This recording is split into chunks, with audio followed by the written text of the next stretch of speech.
selanjutnya kita akan mendengarkan kultum yang akan disampaikan oleh Bapak Dr. Haji Arif Nasim, STMSI AKSIA, dengan tema Bulan Ramadan Bulan Berkah. Kepada Bapak Arim, saya persilahkan.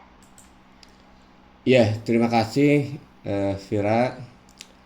Bismillahirrahmanirrahim. Assalamualaikum warahmatullahi wabarakatuh. Waalaikumsalam warahmatullahi wabarakatuh. Alhamdulillahilladzi khalaqal mauta wal hayata liyabluwakum ayyukum ahsanu amala. Asyhadu an la ilaha illallah wahdahu la syarikalah wa asyhadu anna sayyidana Muhammadan abduhu wa rasuluh alladzi la nabiyya ba'dah. Allahumma shalli ala Muhammad sayyidil mursalin wa imamil muttaqin wa ala alihi wa sahbihi wa man da'a bida'wati ila yaumil qiyamah amma ba'du. Faqala Allah Ta'ala fil Qur'anil Karim, a'udzu billahi minasyaitonir rajim. Bismillahirrahmanirrahim. Ya ayyuhalladzina amanu kutiba alaikumusiyam kama kutiba alal ladzina min qablikum la'allakum tattaqun. Al-ayah. Wa qala Rasulullah sallallahu alaihi wasallam, qad ja'akum Ramadan syahrun mubarakun iftaradallahu alaikum siyamahu tuftahu fihi abwabal jannah wa yuglaqu fihi abwabul jahim wa taghallu fihi syayatin al-hanis. Alhamdulillah, Bapak Ibu yang saya hormati, terutama jajaran Dekanat, para ketua Kaprodi, guru besar dan seluruh sivitas Akademi Universitas Pendidikan Indonesia Fakultas Pendidikan Ekonomi. Pada pagi ini saya secara pribadi mengucapkan terima kasih kepada panitia yang telah memberikan kesempatan kepada saya untuk bisa menyampaikan kultum ya. Kultum tafsirnya bisa beragam, bisa 7 menit, bisa 17 menit, bisa 17 menit. Saya nggak tahu mana yang dimaksud oleh panitia, tapi oleh Kang Irsad katanya sih 7 sampai 10 menit ya Kang Irsad. Nah, pada kesempatan pagi ini saya izin share sedikit ya. Topik yang saya sampaikan ya itu terkait dengan bulan Ramadan ya, yang sering kita kenal dengan bulan penuh berkah gitu kan. Nah, pertanyaannya adalah dari mana kita mendapat istilah itu, istilah bahwa bulan Ramadan itu bulan berkah atau syahrul mubarakun. Ternyata kalau kita teliti itu memang asalnya itu dari Allah Subhanahu wa Ta'ala sendiri ya, yang disampaikan melalui Rasulullah SAW dalam bentuk hadis gitu kan. Jadi dalam hadis Rasulullah SAW menyebutkan qad ja'akum Ramadan syahrun mubarakun. Hadis yang diriwayatkan oleh Imam Ahmad ya. Jadi dalam hadis ini Allah melalui Rasulnya, karena kalau harus kita pahami bahwa hadis juga wahyu gitu kan, sama seperti Al-Quran, cuman beda redaksi aja. Kalau Al-Quran redaksi dan kemudian kandungannya langsung dari Allah, sementara kalau hadis itu juga wahyu dari Allah, cuman redaksinya berasal dari Rasulullah SAW. Nah, dalam hadis ini sebutkan qad ja'akum Ramadan, sungguh telah datang bulan Ramadan, tamu agung. Karena itu salah satu hal yang perlu kita lakukan tidak lain adalah bersyukur pada Allah Subhanahu wa Ta'ala karena kita masih diberi kesempatan untuk bertemu di bulan Ramadan ini. Nah, di sini disebutkan langsung oleh Allah dalam hadis ini syahrun mubarakun. Bulan Ramadan itu adalah bulan yang penuh dengan berkah atau dipenuhi dengan keberkahan. Nah, tentu kita bertanya, apa sih makna yang disebut dengan mubarak? Kalau kita melihat hadis ya, kemudian dengan penjelasannya, ini yang biasanya disebut dengan hadis ditafsirkan dengan hadis itu sendiri. Dijelaskan dalam kalimat berikutnya, kenapa bulan Ramadan itu bulan yang penuh dengan keberkahan. Di sini ada 4 kalimat, 4 kata itu kan. Yang pertama adalah Iftaradallahu alaikum siyamahu. Kenapa bulan Ramadan bulan penuh berkah? Karena selama bulan ini ya, selama kurang lebih 29 atau 30 hari Allah Subhanahu wa taala telah mewajibkan kepada kaum muslimin, orang-orang yang beriman, siyamahu, melaksanakan saum selama sebulan penuh. Itu yang pertama. Jadi karakteristik bahwa Syahrul Mubarak itu adalah karena Allah telah mewajibkan kepada kaum muslimin itu melaksanakan saum. Artinya apa? Berarti keberkahan itu hanya akan didapatkan bagi mereka yang saum gitu kan. Bagi mereka yang tidak saum ya, maka kecuali uzur syar'i, maka tidak ada keberkahan itu. Karena keberkahan itu melekat karena di dalamnya keistimewaan bulan Ramadan itu kaum muslimin selama sebulan penuh itu diperintahkan untuk melaksanakan ibadah saum. Kemudian yang kedua disebutkan tuftahu fihi abwabal jannah. Jadi salah satu keberkahan bulan Ramadan ini, di bulan Ramadan ini dibuka pintu-pintu surga. Kemudian yang ketiga wa yughlaqu fihi abwabul jahim, dan Allah tutup pintu-pintu neraka. Dan yang terakhir wa tughallu fihi asyayatin. Nah, saya ingin menjelaskan pada poin terakhir ini karena yang ini sering jadi diskusi saya waktu mahasiswa maupun juga mengisi di berbagai kesempatan. Yang keempat ini disebutkan bahwa bulan Ramadan bulan penuh berkah itu karena di dalamnya wa tughallu fihi syayatin. Allah membelenggu, kalau bahasa anak-anak itu Allah merangkai, mengkerangkeng setan. Nah, yang jadi pertanyaan adalah kalau kita lihat kenapa di bulan Ramadan ya Allah menyatakan bahwa setan-setan itu dibelenggu, setan-setan itu kemudian dikerangkeng, tidak bisa bergerak ya. Tapi kok di bulan Ramadan banyak sekali maksiat yang kemudian kita saksikan. Baik ya kalau dilakukan oleh orang kafir itu kita maklum, karena orang kafir dia tidak mengenal halal dan haram, tidak mengenal maksiat ya, semuanya itu ya mereka tidak mengikuti aturan Allah gitu kan. Tapi kemaksiatan, kezaliman, kejahatan itu banyak dilakukan oleh orang-orang yang beriman gitu kan. Ini yang menjadi pertanyaan. Kenapa kok di bulan Ramadan, bulan yang penuh berkah, masih ada kejahatan, kezaliman ya yang dilakukan oleh orang-orang yang beriman? Lalu apa makna wa tughallu fihi syayatin? Nah, disinilah para ulama hadis kemudian ada dua pendapat.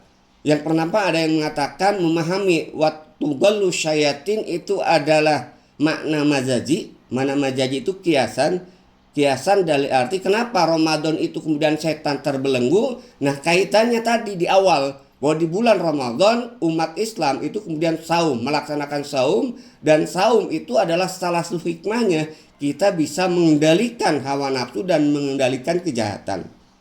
Itu kalau kita menggunakan makna mazaji itu kan. Artinya apa? Yang membelenggu itu adalah karena setan tidak bisa berbuat apa-apa karena orang-orang yang beriman dia sedang tingginya keimanan, ketaatan kepada Allah Subhanahu wa taala. Kemudian ada juga yang memaknai hadis ini dengan makna hakiki. Makna hakiki itu adalah makna yang sebenarnya betul memang setan itu dibelenggu, dia kemudian tidak bisa berbuat apa-apa, tidak bisa bergerak, tidak bisa menggoda. Cuma ditafsirkan oleh para ulama hadis, kenapa di bulan Ramadan masih banyak kemudian melakukan orang yang beriman kemaksiatan, kedzaliman, karena sumber kezaliman, sumber kemaksiatan itu bukan hanya godaan setan. Nah, ini harus kita catat ya kan. Karena sumber kezaliman, sumber kemaksiatan itu bukan hanya godaan setan, tapi juga hawa nafsu. Nah, ini. Jadi setan itu sudah tidak lagi berperan untuk membujuk manusia, menggoda manusia untuk melakukan kejahatan, tapi hawa nafsu itulah yang sudah kemudian dipasang atau kemudian kita ikuti ya, sehingga kita banyak kemudian melakukan maksiat itu bukan karena godaan setan, karena itu adalah dorongan nafsu kita. Nah, karena itu menarik Bapak Ibu sekalian. Di dalam Al-Quran surat An-Nazm, pertanyaannya itu adalah apa sih makna nafsu di dalam Islam? Di dalam Islam kalau kita lihat, baca ayat-ayat Al-Quran maupun hadis Rasulullah, itu menyebutkan ada nafsu, ada kemudian akal. Kalau kita lihat, renungkan ayat-ayat Al-Quran terkait dengan akal itu nggak pernah akal itu dinisbahkan dengan kejelekan, dengan keburukan. Pasti kalau kita bicara terkait dengan akal, itu adalah akal penunjuk kepada hidayah, akal menunjuk kepada kebaikan. Lalu apa yang kemudian membuat manusia maksiat, dolim itu karena nafsu. Karena itulah di dalam ayat Al-Quran Allah Subhanahu wa ta'ala menjelaskan dengan tegas apa yang disebut dengan nafsu itu adalah wa mayantiku anil hawa in huwa illa wahyu yuha. Ini adalah jaminan dari Allah Subhanahu wa ta'ala terkait dengan apa yang disampaikan oleh Rasulullah. Wa mayantiku anil hawa in huwa illa wahyu yuha. Allah menyatakan ya dalam hadis ini, dalam ayat ini, tidaklah yang disampaikan oleh Rasulullah Muhammad SAW itu adalah didasarkan kepada hawa nafsu. Akan tetapi kata Allah, in huwa illa wahyu yuha. Semua yang disampaikan oleh Allah Rasulullah itu adalah wahyu. Makna apa yang bisa kita ambil dari sini adalah berarti yang disebut dengan hawa nafsu itu adalah setiap perbuatan, setiap pemikiran yang bertentangan dengan wahyu Allah itu adalah hawa nafsu. Contoh sederhana kalau kita lihat, akal kita mengatakan dengan pemahaman terhadap Al-Quran, ini kaitannya dengan fakultas kita ya, syariah yang berbasis syariah. Allah menyatakan halalahul bai'a wa harrama riba. Allah menghalalkan jual beli dan mengharamkan riba. Kemudian kenapa banyak orang yang kemudian masih terlibat riba? Ya, SK-nya itu dipesantrenkan di bank gitu kan. Kenapa? Karena itu mengikuti hawa nafsu. Wah, kalau tidak menggadaikan SK ke bank nggak punya mobil, sulit dapat rumah dan sebagainya. Itu tidak lagi akal yang berperan. Kenapa? Karena kalau akal kita paham bahwa riba itu haram, dosanya itu sangat besar. Tapi nafsu yang akhirnya kemudian mendominasi. Nah inilah barangkali makna yang terkandung dalam hadis ini bahwa watugallu fihi syayatin, bahwa setan-setan itu dibelenggu. Memang setannya sudah dibelenggu, tidak bisa kemudian menggoda manusia. Tapi nafsu yang ada di dalam diri manusia itulah yang menjuruskan manusia ke dalam kemaksiatan atau dosa itu kan. Terakhir ya Bapak Ibu sekalian ya, kalau kita lihat muncul pertanyaannya itu dan yang harus kita kemudian kaji bersama, berarti betapa pentingnya kita memahami wahyu Allah. Betapa pentingnya kita memahami Al-Quran sebagai hudalinas, petunjuk bagi kehidupan kita. Kenapa?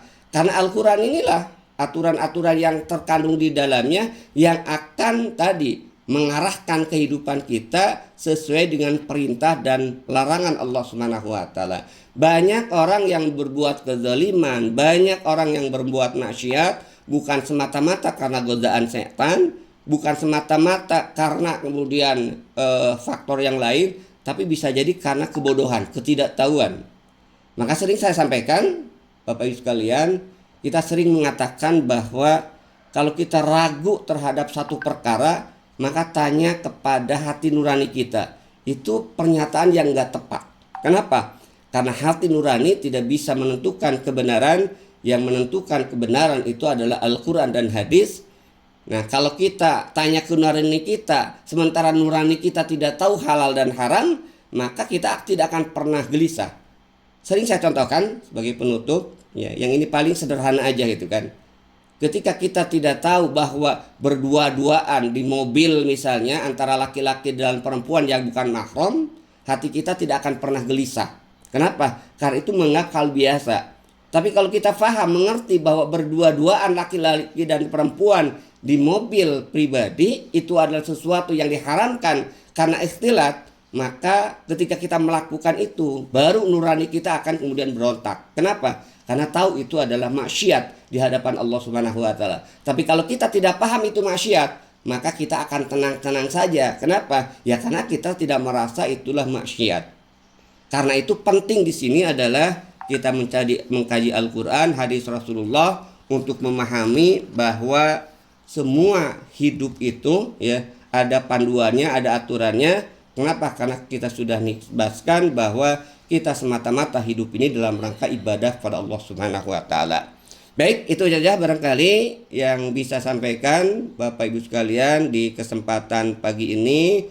Kurang lebihnya mohon maaf. Mudah-mudahan di bulan Ramadan yang penuh dengan berkah ini kita tingkatkan bukan hanya semata-mata tadarus Al-Quran. Ini adalah insya Allah pahalanya besar sekali.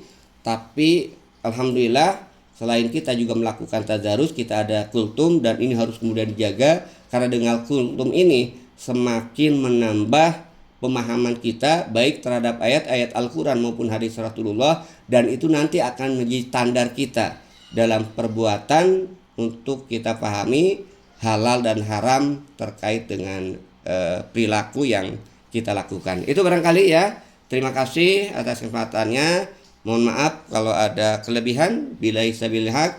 Wassalamualaikum warahmatullahi wabarakatuh. Waalaikumsalam warahmatullahi wabarakatuh. Waalaikumsalam warahmatullahi wabarakatuh. Terima kasih Pak Arim. Sami-sami Pak Budi, Pak Wadet. Masya Allah, luar biasa sekali ya Bapak Ibu dosen dan juga teman-teman semuanya kultum hari ini. Terima kasih kepada Bapak atas ilmu yang telah disampaikan. Semoga apa yang telah kita dengarkan dan